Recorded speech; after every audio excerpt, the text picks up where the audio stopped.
नमस्कार दोस्तों, अगर आप चैनल पर नए हैं तो वीडियो को लाइक, चैनल को सब्सक्राइब कीजिए और ओम नमः शिवाय लिखना ना भूलिए।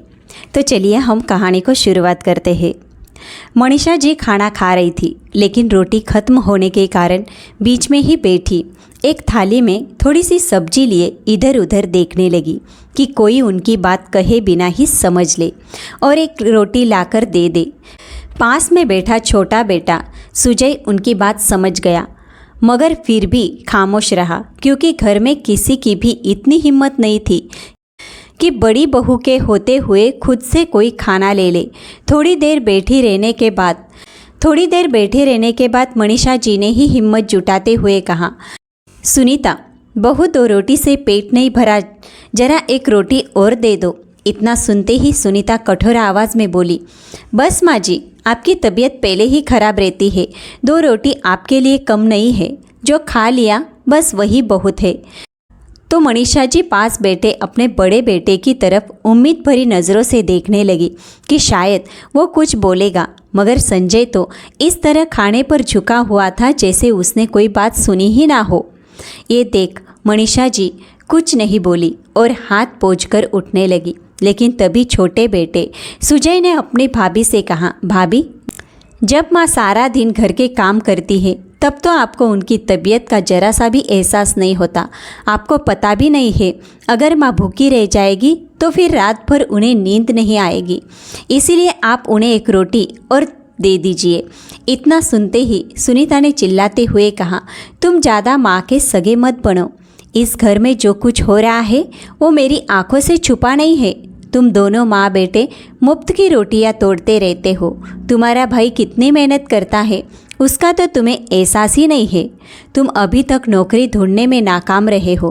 पहले कुछ काम कर लो, फिर बड़ी बड़ी बातें करना। ना काम के ना काज के दुश्मन अनाज के। भाभी की बातें सुनकर सुजय को बुरा तो बहुत लगा, लेकिन फिर भी खामोश ही रहा।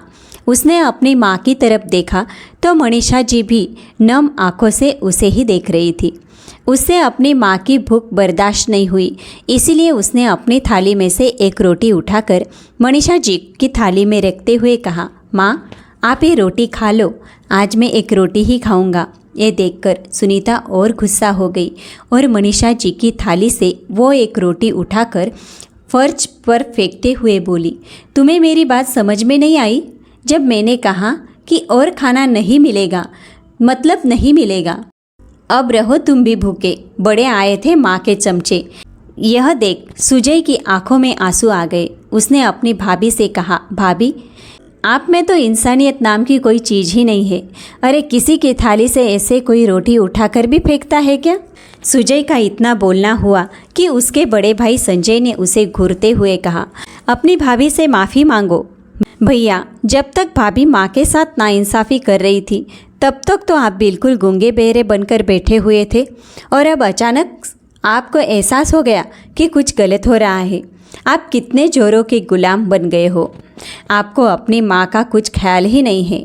सुजय का इतना कहना हुआ कि नहीं, संजय ने उठकर एक जोरदार तमाचा सुजय के गाल पर जड़ दिया और बोला, मैंने बहुत सह लिया तुम्हारी बदतमीज़ी को। अब तुम्हारे लिए यही बेहतर है कि यहाँ से निकल जाओ, नहीं तो मुझसे बुरा कोई नहीं होगा। सही कहा भैया आपने, आपसे बुरा तो कोई हो भी नहीं सकता जो चुपचाप बैठा बैठा अपनी माँ का अपमान होते हुए देख रहा हो। उसे बुरा इंसान और क्या हो सकता है? इतना सुनते ही संजय ने सुमित के गाल पर एक थप्पड़ और जड़ दिया और उसे धक्के मारकर घर से बाहर निकाल दिया। सुमित सन्न खड़ा रह गया और उसे इन सब की उम्मीद बिल्कुल भी नहीं थी। मनीषा जी भी चुपचाप खड़ी सब देख रही थी। उसने हिम्मत करते हुए कहा, संजय बेटा, तुम्हें क्या हो गया है? तुम अपने भाई को यूँ घर से क्यों निकाल रहे हो? यह घर उसका भी तो है, तुम दोनों का बराबर का हिस्सा है इस घर में। तो संजय ने गुस्से से कहा, माँ, अगर आपको अपने बेटे की इतनी ही चिंता है तो आप भी उसके साथ ही चली जाओ। ऐसा कहते हुए संजय ने अपनी माँ को भी धक्का देकर घर से बाहर निकाल दिया। अब तो सुजय के लिए और मुश्किल हो गया था। उसे अपनी बिल्कुल भी परवाह नहीं थी। वो तो कहीं भी रह सकता था, सड़कों पर भी रात गुजार सकता था, मगर अपनी माँ को कहाँ रखेगा, इस बात को लेकर बहुत घबरा रहा था। उसने मनीषा जी से कहा, माँ, आपको यूँ घर छोड़कर नहीं आना चाहिए। वो आपके स्वर्गीय पति का घर है, आप वहीं पर रहती। मैं अब आपको कहाँ लेकर भटकता फिरूंगा? मेरे पास तो रहने के लिए जगह भी नहीं है। सुजय की बातें सुनकर मनीषा जी की आंखें भर आई। उसने कहा, तुम चिंता मत करो बेटा, तुम्हारे साथ तुम्हारी माँ है, भगवान जरूर कोई चमत्कार करेगा। तभी सुजय को ख्याल आया कि क्यों ना अपने दोस्त के घर चला जाऊं, फिर कोई छोटी मोटी नौकरी भी मिल जाएगी तो एक किराए का घर देखकर माँ को वहाँ लेकर चला जाऊंगा। यही सोचकर सुजय अपनी माँ को लेकर अपने दोस्त के घर चला गया। दोस्त भी उसकी मजबूरी समझ गया था, इसीलिए उन्हें अपने घर में आश्रय दिया। सुजय ने उससे कहा, मुझे यहाँ सिर्फ 2 दिन के लिए आश्रय दे दो, फिर मैं चला जाऊंगा। कोई बात नहीं सुजय, मैं तेरा दोस्त हूँ, तुम माँ जी के साथ आए हो, जब तक चाहे यहाँ रह सकते हो। सुजय समझ रहा था कि उसके दोस्त ने उसे रहने के लिए बोल तो दिया है, लेकिन वो भी उसकी तरह गरीबी में ही जी रहा था, इसलिए उनका खर्चा ज़्यादा दिन तक नहीं उठा पाएगा। और फिर सुजय भी किसी पर बोझ नहीं बनना चाहता था, इसीलिए अपनी माँ को वहीं छोड़कर सुबह सवेरे उठकर नौकरी की तलाश में निकल गया। पूरे दिन भर भटकने के बाद भी उसे कोई नौकरी हाथ नहीं लगी। अगले दिन भी यही हाल रहा। तो अब सुजय उलझन में आ गया और घबरा गया कि क्या करूं। उसने अपने दोस्त से 2 दिन का वक्त मांगा था, मगर अब उसे उनके घर आए हुए 2 दिन हो चुके थे, फिर भी नौकरी नहीं मिल रही थी। तीसरे दिन सुजय ये सोचकर घर से निकल गया कि आज आखिरी बार नौकरी देखने जा रहा हूँ। अगर मिलेगी तो ठीक है, नहीं तो अपनी माँ को लेकर दोस्त के घर से निकल जाऊँगा। आगे जो भगवान को मंजूर होगा वही होगा। ऐसा सोचते हुए सुजय नौकरी की तलाश में फिर से निकल गया। दोपहर हो गई, मगर फिर भी उसे कोई अच्छा जवाब नहीं मिला। थक हार कर सुजय सड़क के किनारे बैठ गया। तभी उसकी नज़र दीवार पर चिपके कागज़ पर गई, जिस पर लिखा हुआ था कि एक अस्पताल में एक चपरासी की ज़रूरत है, तनख्वाह 6,000 और रहने का इंतज़ाम फ्री। यह पढ़कर सुजय की आंखों में आंसू आ गए। उसने खुद से कहा, सुजय, ये नौकरी तुम्हारे लिए नहीं है। तुमने तो MBA किया हुआ है, तो क्या अब तू एक चपरासी की नौकरी करेगा? उसका दिल खून के आंसू रोने लगा। लेकिन तभी माँ का चेहरा आंखों के सामने घूम गया और फिर बिना कुछ सोचे समझे ही वो वहाँ से उठ खड़ा हुआ और उस पते पर पहुँच गया जहाँ चपरासी की ज़रूरत थी। वहाँ पहुंचकर सुजय ने अस्पताल के स्टाफ से कहा कि वो चपरासी की नौकरी के लिए आया है। तो सब लोग हैरानी से उसकी तरफ देखने लगे, क्योंकि शक्ल सूरत से सुजय अच्छे घर का लग रहा था। पर उन्होंने कुछ नहीं कहा और उसे इंटरव्यू के लिए डॉक्टर के पास भेज दिया। जब डॉक्टर ने सुजय की फाइल देखी तो वो भी हैरान रह गया और कहने लगा, तुमने तो MBA किया हुआ है और तुम एक चपरासी की नौकरी करना चाहते हो? यह नौकरी तो उन लोगों के लिए है जो अनपढ़ होते हैं और अपनी मेहनत से रोजी रोटी कमाना चाहते हैं। मुझे बताओ कि तुम ये काम क्यों करना चाहते हो? यह सुनकर सुजय की आंखों में आंसू आ गए। उसने कहा, मैं बहुत ज़्यादा मजबूर हूँ। बहुत सी जगह पर इंटरव्यू देने गया, मगर कुछ भी हाथ नहीं आया। मुझे इस समय नौकरी की सख्त ज़रूरत है, फिर भले ही वो एक चपरासी की क्यों ना हो। उसकी मजबूरी समझकर डॉक्टर ने भी उसे चपरासी की नौकरी दे दी और अस्पताल के पीछे बने फ्लैट में से एक फ्लैट भी उसे रहने के लिए दे दिया। सुजय को समझ नहीं आ रहा था कि ये उसके लिए खुशी का मौका है या फिर उदासी का। खैर, जो भी था वो घर गया और अपने दोस्त का शुक्रिया अदा करते हुए बोला, तुमने इस मुश्किल समय में मेरा साथ दिया और मुझे अपने घर में रहने की जगह दी, इसीलिए आपका बहुत बहुत धन्यवाद। अब मैं अपनी माँ को यहाँ से लेकर जा रहा हूँ, क्योंकि मुझे एक अस्पताल में नौकरी मिल गई है। ये सुनते ही सुजय के दोस्त ने हंसते हुए कहा, तुम मुझे बेवकूफ़ मत बनाओ, पढ़ाई तुम्हारी MBA की है, फिर अस्पताल में तुम्हें नौकरी कैसे मिल गई? तो सुजय ने कहा, मुझे चपरासी की नौकरी मिल गई है। ये सुनते ही उसके दोस्त की आंखों में आंसू छलक आए और कहने लगा, यार सुजय, मेरा घर तुम्हारे लिए हमेशा खुला है, लेकिन खुद पर इस कदर जुल्म मत करो। तुम अपनी हिम्मत बनाए रखो, तुम्हें अच्छी नौकरी मिल जाएगी। तब तक तुम मेरे घर में बिना किसी डर और खतरे के रह सकते हो। तो सुजय बोला, तुम्हारा बहुत बहुत धन्यवाद कि तुमने मुझे इतने दिन यहाँ रखा और हर तरह से ख्याल भी रखा। मैं तुम्हारा एहसान ज़िंदगी भर नहीं भूलूंगा। जब मुझे रोजी रोटी मिल रही है तो मैं उसको लात नहीं मारना चाहता, इसीलिए अब मैं माँ को लेने आया हूँ। सुजय के दोस्त ने उसे बहुत रोका, समझाया, मगर वो नहीं माना और अपनी माँ को लेकर अस्पताल के पीछे फ्लैट में शिफ्ट हो गया। मनीषा जी ने कहा, तुम्हें कैसी नौकरी मिली है बेटा? तो सुजय ने कहा, माँ, एक ऑफिस में बैठकर कंप्यूटर पर हिसाब किया करूँगा। ये सुनकर मनीषा जी भी खुश हो गई। अब सुजय अपनी माँ से सच तो नहीं कह सकता था क्योंकि वो टेंशन में आ जाती और उनका ब्लड प्रेशर हाई हो जाता, इसीलिए उसने अपनी माँ से झूठ बोल दिया और अगले दिन से रोज़ सुबह काम पर जाने लगा। अब सुजय बड़ी दिलचस्पी से अस्पताल में साफ सफाई करता और सोचता कि शायद उसकी किस्मत में यही सब लिखा था। हर इंसान अपनी किस्मत का ही खाता है, तो शायद मेरी किस्मत में ये गरीबी और कम तनख्वाह वाली छोटी सी नौकरी लिखी थी। वो तो बेकार में ही बड़ी बड़ी नौकरी करने के सपने देख रहा था। खैर, महीना पूरा होते ही डॉक्टर ने उसे अपने ऑफिस में बुलाकर उसकी तारीफ करते हुए कहा, तुम्हारी तरफ से हमें कोई शिकायत नहीं मिली है, इसीलिए तुम्हें 6,000 की बजाय 10,000 रुपये दे रहा हूँ। ये सुनकर सुजय बहुत खुश हुआ और बोला, डॉक्टर साहब, मैं आपका एहसान ज़िंदगी भर नहीं भूलूंगा। मुश्किल घड़ी में आपने मुझे सहारा दिया। ऐसा कहकर सुजय हाथ में तनख्वाह लिए डॉक्टर के ऑफिस से बाहर निकल आया और अपनी तनख्वाह को गिनने लगा। तभी अचानक उसकी आंखों में आंसू आ गए, क्योंकि अपने पापा के मरने के बाद उसने कभी भी 10,000 एक साथ नहीं देखे थे। वो तो 500 के नोटों को देखने के लिए भी तरस कर रह गया था। वो बस बार बार उन पैसों को गिने जा रहा था और सोच रहा था कि सबसे पहले वो घर में राशन लेकर जाएगा, क्योंकि खाने पीने की बहुत दिक्कत हो रही थी। अब वो अपनी माँ को अच्छा खाना खिलाना चाहता था, लेकिन जैसे ही वो पैसे अपनी जेब में डालने लगा, तभी अचानक उसके सामने एक औरत आकर खड़ी हो गई।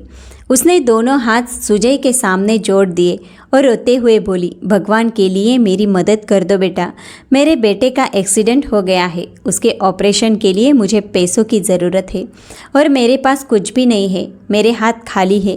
अगर मैं ये कहूँ कि भगवान के अलावा कोई मेरे बच्चे की ज़िंदगी बचा सकता है तो वो पैसे ही है। बिना पैसों के मेरा बेटा बच नहीं सकता।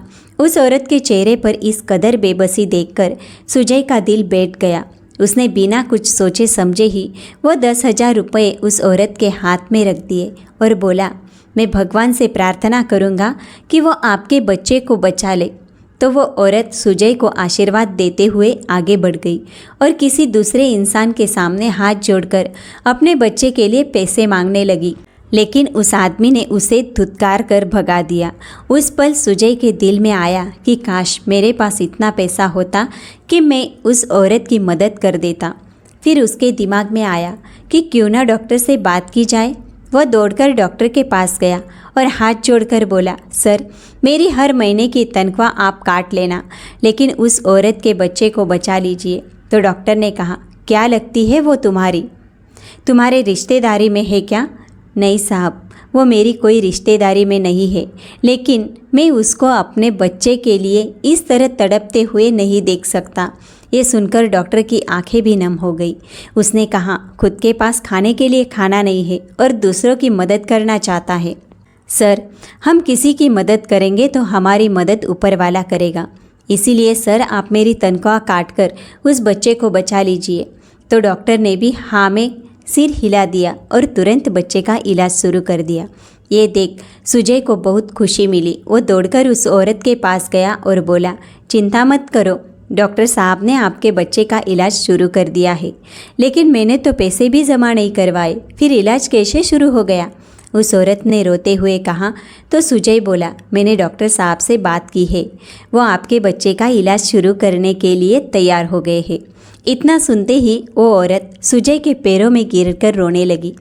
भगवान तुम्हें इसके बदले बहुत बड़ा फल देगा, भगवान करे तुम करोड़पति बन जाओ। उस औरत की दुआ सुनकर सुजय हंसने लगा और आगे बढ़ते हुए सोचने लगा, करोड़पति बनना तो बहुत दूर की बात है, अब तो उसे 2 वक्त की ढंग की रोटी खाना भी उसके नसीब में नहीं है।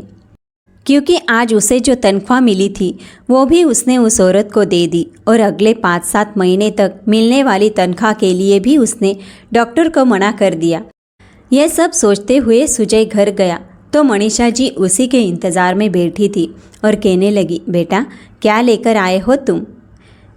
सुजय की नज़रें शर्म से झुक गई, मगर उसने माँ को झूठी तसल्ली देते हुए कहा, माँ मुझे तनख्वाह आज नहीं मिली, कल मिल जाएगी, आप परेशान ना हो। तो मनीषा जी ने उसकी तरफ देखा और सूखी रोटी अचार के साथ खाने लगी। ये देख उसका दिल टूट गया, मगर वो भी क्या कर सकता था। वो खाना खाए बिना ही बिस्तर पर लेट गया। तो मनीषा जी ने कहा, बेटा चिंता ना करो, भगवान हमें बहुत कुछ देगा, तुम खाना तो खा लो। तो सुजय ने कहा, माँ ये मुझे झूठी तसल्ली ना दिया करो, भगवान हमें कुछ नहीं देगा, हम दोनों यूं ही जिंदगी गुजार देंगे। नहीं बेटा, ऐसे नहीं कहते, भगवान के घर देर है अंधेर नहीं। वह बातें कर ही रहे थे कि तभी घर के दरवाजे पर किसी की दस्तक हुई। सुजय ने जाकर दरवाज़ा खोला तो सामने 2 आदमी खड़े थे। सुजय ने कहा, आप लोग कौन हैं? मैं आपको नहीं जानता। तो उनमें से एक आदमी ने कहा, चिंता ना करो, आप हमें नहीं जानते, मगर हम आपको बहुत अच्छे तरीके से जानते हैं।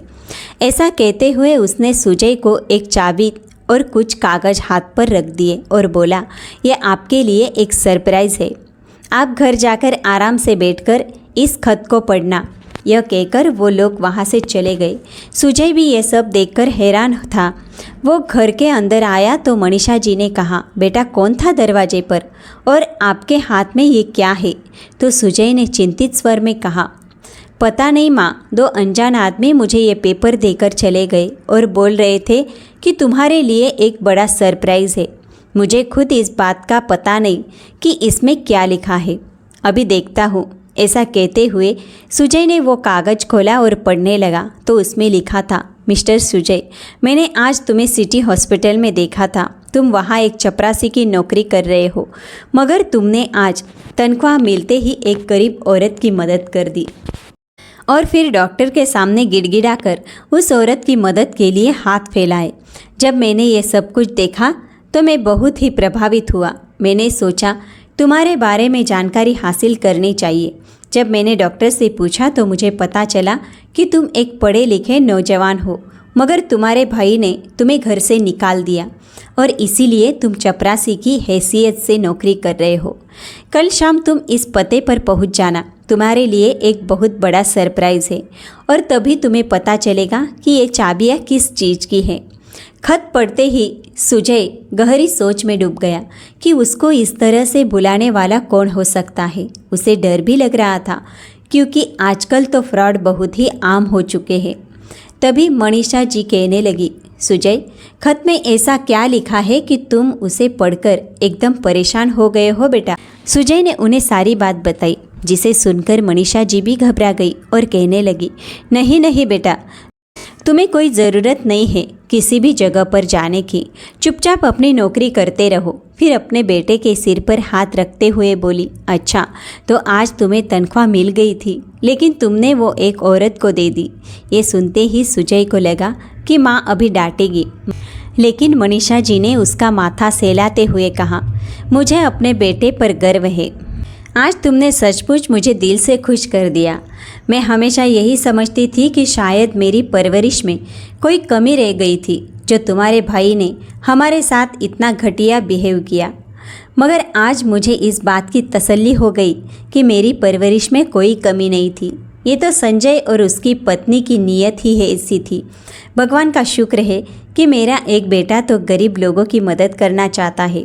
अपनी माँ की बातें सुनकर सुजय भी मुस्कुराकर सो गया और अगले दिन सुबह उठकर अपने काम पर चला गया। उसका इरादा नहीं था कि वो उस पते पर जाए, क्योंकि सुजय को डर लग रहा था कि अगर उन लोगों ने उसके साथ कुछ गलत किया तो उसकी माँ का क्या होगा। वो अस्पताल में सफाई कर रहा था, मगर उसका ध्यान तो बार बार उस खत की तरफ ही जा रहा था। सोचने लगा कि क्या पता मैं वहाँ जाऊँ तो मुझे सच में कोई बड़ा सरप्राइज़ मिल जाए। ज़रूरी तो नहीं कि हर किसी के साथ धोखा ही हो। ये सोचकर वो अस्पताल की साफ सफाई कर बड़ी हिम्मत करके उस पते पर पहुंच गया। वहाँ जाकर देखा तो वहाँ एक बहुत ही बड़ा रेस्टोरेंट था। तो वहाँ एक बहुत ही बड़ा रेस्टोरेंट था। वो अंदर जाने लगा तो एक आदमी ने उसे रोकते हुए कहा, आप कौन है? आपका नाम क्या है? जी मेरा नाम सुजय है। अच्छा, वही सिटी हॉस्पिटल वाले? तो सुजय ने भी जल्दी से हाँ में सिर हिला दिया। तो उसने कहा, ठीक है सर, आपका इंतज़ार कर रहे हैं। ये सुन सुजय जल्दी से अंदर चला गया।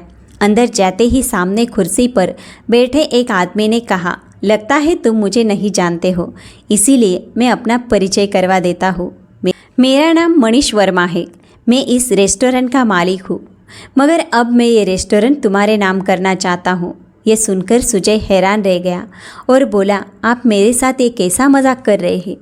तो उसने कहा, मैं तुम्हारे साथ कोई मजाक नहीं कर रहा। मुझे तुम बहुत अच्छे लगे। तुम्हारा इस कदर लोगों की मदद करना मुझे भा गया, इसीलिए मैं तुम्हें अपना सब कुछ देना चाहता हूँ। तो सुजय भी हक्का बक्का रह गया और बोला, आपकी क्या वजह है? तो उसने कहा कि मेरे साथ भी आज से 5 साल पहले वही हुआ था जो तुम्हारे साथ और तुम्हारी माँ के साथ हुआ। मैं एक कैंसर का मरीज़ हूँ। मैं अपने 2 बेटों और एक बेटी के साथ रहता था, लेकिन मेरे दोनों बेटों ने मेरी जिम्मेदारी स्वीकार करने से मना कर दिया और हम दोनों बाप बेटी को घर से निकाल दिया। लेकिन बेटा, अब मैं अपनी पुरानी गाथा सुनाकर आपका समय बर्बाद नहीं करना चाहता, इसीलिए आपसे इतना ही कहना चाहता हूँ कि मेरा ये रेस्टोरेंट किसी एक ऐसे इंसान के हाथ में जाए जो दूसरों की मदद करना चाहता हो। मैंने तुम्हें अस्पताल में देखा था, तुमने उस औरत की कैसे मदद की थी। मैंने तुम्हारे बारे में डॉक्टर से पता किया तो उसने तुम्हारी तारीफ करते हुए कहा था कि तुम बहुत ही नेक दिल इंसान हो, भूखे रहकर भी दूसरों की मदद करना जानते हो। इसीलिए मैं अपनी प्रॉपर्टी तुम्हारे नाम पर करना चाहता हूँ। उम्मीद करता हूँ कि तुम लोगों के साथ भला करते रहोगे। बस मेरी तुमसे एक छोटी सी विनती है कि मेरी बेटी का हाथ थाम लो और उससे शादी कर लो। मेरी एक ही बेटी है, मैं उसे उसके भाइयों के हवाले छोड़कर नहीं जा सकता। वो बहुत ही मासूम है। उसके भाई और भाभी उसकी ज़िंदगी नरक बना देंगे और पता नहीं उसकी शादी कहाँ कर देंगे। इसीलिए आपसे विनती करता हूँ बेटा कि तुम मेरी बेटी से शादी कर लो, क्योंकि अब मुझे लगने लगा है कि मेरी ज़िंदगी के दिन पूरे हो चुके हैं और अब मौत मेरा इंतज़ार कर रही है। उस आदमी की बातें सुनकर सुजय हैरान रह गया। उसने कभी सपने में भी नहीं सोचा था कि उसका छोटा सा पुण्य उसके लिए इतना बड़ा फल देगा। उसने सोचा, इसीलिए हमें गरीबों की मदद कर देनी चाहिए, क्योंकि क्या पता भगवान किस रूप में आकर हमारी मदद कर दे। उसने तो बस थोड़ी सी मदद की थी और भगवान ने उसे 1 करोड़ की प्रॉपर्टी का मालिक बना दिया। ये देख सुजय की आंखें नम हो गई। तभी सामने बैठकर मनीष वर्मा ने कहा, क्या हुआ बेटा, क्या सोचने लगे हो? कुछ नहीं अंकल जी, मुझे आपकी बात मंजूर है, सुजय ने अपने आंसू पोंछते हुए कहा और भगवान का धन्यवाद किया। उसे आज पता चला कि यह सच है कि दूसरों की मदद करने से दिल को भी सुकून मिलता है और भगवान भी खुश होते हैं।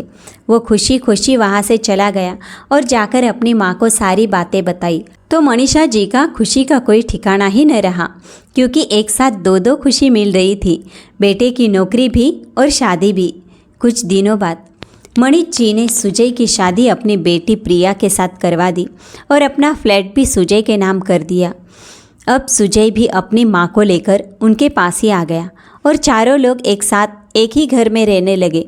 समय अपनी गति से चलता रहा। धीरे धीरे सुजय उस रेस्टोरेंट को संभालने के काबिल हो चुका था। जब वह बॉस की सीट पर बैठा तो यह देखकर हैरान रह गया कि मैनेजर की लाइन में उसका भाई संजय भी खड़ा था। संजय भी सुजय को बॉस की सीट पर बैठा देखकर हैरान था। कुछ देर बाद जब सुजय अपने ऑफिस में गया तो उसका भाई भी उसके पीछे पीछे आ गया और बोला, सुजय ये सब कैसे हुआ? सुजय ने कहा, मैं आपका बॉस हूँ, इसीलिए मुझे सुजय कहने की ज़रूरत नहीं है। ये सुनकर संजय का मुंह लटक गया और कहने लगा, मैं तुम्हारा बड़ा भाई हूँ, इसीलिए अब पुरानी बातों को भुला दो और दोनों भाई साथ मिलकर तरक्की करेंगे। तो सुजय ने गुस्से से कहा, आज मुझे बॉस की सीट पर देखकर तरक्की की बात कर रहे हो, वरना मुझे तो तुमने धक्के मारकर घर से निकाल दिया था। लेकिन ये तो समय समय की बात है। उस दिन तुम्हारा समय था और आज मेरा समय है, पर मैं तुम्हें धक्के मारकर यहाँ से नहीं निकालूंगा। इसीलिए यह नौकरी करना चाहते हो तो चुपचाप मेरे ऑफिस से चले जाओ। उसकी बातें सुनकर संजय घबरा गया और चुपचाप वहाँ से चला गया। उसके जाने के बाद सुजय सोचने लगा कि ये तो सारी भगवान की लीला है। कोई हमें घर से निकाल देता है, लेकिन वक्त बदलते ही वो हमारे पैरों में गिरने को तैयार हो जाता है। इसीलिए भगवान के सामने रहकर हमें कभी किसी चीज़ का घमंड नहीं करना चाहिए। तो दोस्तों, आपको ये कहानी कैसी लगी कमेंट करके ज़रूर बताइएगा। कहानी अच्छी लगी हो तो प्लीज़ वीडियो को लाइक करें, शेयर करें और हमारे चैनल को सब्सक्राइब करें। और कहानी थोड़ी भी पसंद आई हो तो कमेंट में ओम नमः शिवाय लिखना ना भूलिए। चलिए मिलते हैं अगले वीडियो में।